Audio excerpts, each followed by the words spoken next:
Guys, ini kisah nyata, nonton sampai habis ya. Kalian lihat ini, look at this ya. Kalian lihat ini, heels ya. Kalian tahu apa hasil dari sholat tahajud dan sholat duha yang aku jalanin dari mulai waktu tinggal di kapal pesiar sampai aku pulang ke Indonesia? Allah tuh telah mengetuk hatiku gitu.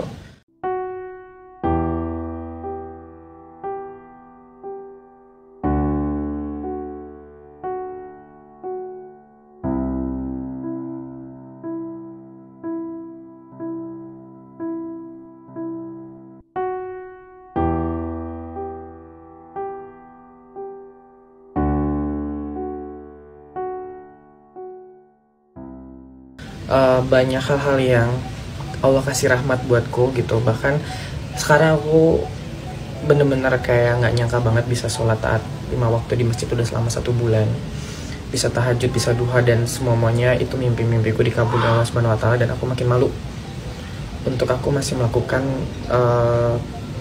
bercanda-bercandaan aku yang masih menyerupai wanita. Dan aku kaji lagi kan di Quran itu nggak boleh. Mungkin ini adalah hari terakhirku untuk melepaskan ini gitu, karena memang nggak tahu kenapa ya, makin aku dekat sama Allah tuh kayak makin malu aja untuk ngelakuin hal-hal yang buruk, dan dihilangkan gitu loh rasa kemaksiatan di dunia tuh kayak buat apa kayak gitu. Jadi aku izin pamit, terima kasih buat doa dan support kalian semua gitu ya. Aku udah terkenal dulu kontenku dan perempuan, jadi Ling Ling Amora, jadi Ricky dan yang lain gitu. Dan aku terkenal di sana, dan aku tuh merasa kayak terketuk hatiku banyak yang terinfluence dengan kisah-kisahku gitu ya. Kak, makasih ya amalan kakak. Kak, gue LGBT, tiba-tiba gue sekarang dan nikah udah berubah, itu gara-gara konsultasi sama kakak gitu. Gue mikir gue bisa nasihatin orang lain, tapi kenapa gue nggak bisa nasihatin diri gue sendiri gitu.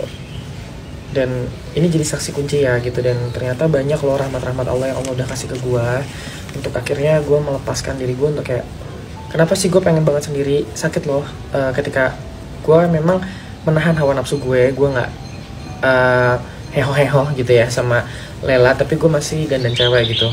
Tapi kan gue harus menyempurnakan diri gue menjadi seorang fitrah laki-laki. Jadi gue berat banget rasanya untuk mengikhlaskan dan meredoi untuk meninggalkan hal ini. Tapi di luar sana Allah ngegantinya banyak. Gue sekarang jualan parfum, gue juga dikasih ketenangan oleh Allah Subhanahu Wa Taala. Ternyata bener banget ya, ketika kita memperbaiki sholat kita itu, hidup kita diperbaiki nama Allah, dan jaminan dunianya tuh kerasa banget gitu. Kalau untuk akhirat, aku mah terserah Allah aja ya, mau dikasih masuk neraka atau mau dikasih masuk surga, kembali ke Allah, karena Allah yang bisa menilai. Cuman saat ini aku bisa berusaha untuk bagaimana aku keluar, lepas dari utang-utangku, dan mencoba memperbaiki diriku yang dulu ke yang sekarang jauh lebih baik. Dan semoga aku bisa menahan hawa nafsuku, tidak kembali ke zona LGBT lagi.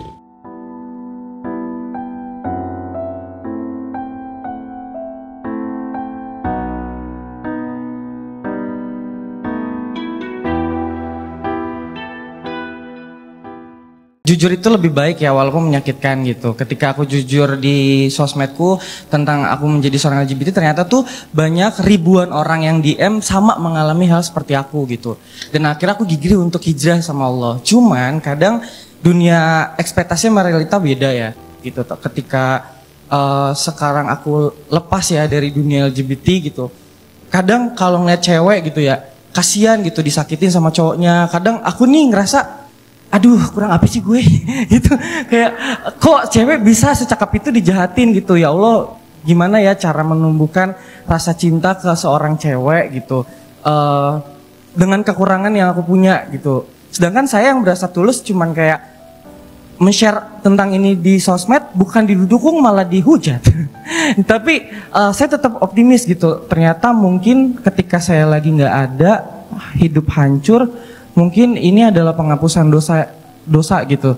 Cuman kadang suka sedih gitu. Kenapa ya kalau kita dekat sama Allah, rezekinya tuh kayak seret-seret banget. Kadang saya ngerasa tulus-tulus banget, tapi kok rezekinya nggak sebagus seperti orang yang sering jolim gitu. Apakah ada nggak sih sebenarnya wanita tuh yang tulus mencintai lelaki dulunya memiliki keburukan?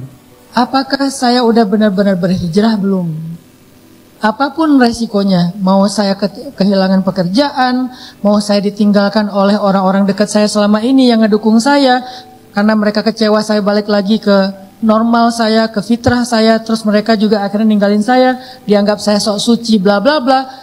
Bertahan nggak dengan hijrah kita, dengan ujian kayak gitu? Karena orang yang masuk Islam atau orang yang hijrah itu sama-sama diuji, dan itu janji Allah.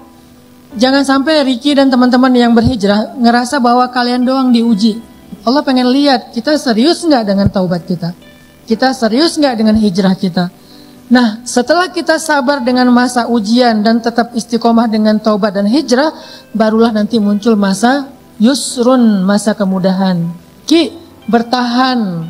Karena bentar lagi Allah akan datangkan kejutan buat Ricky.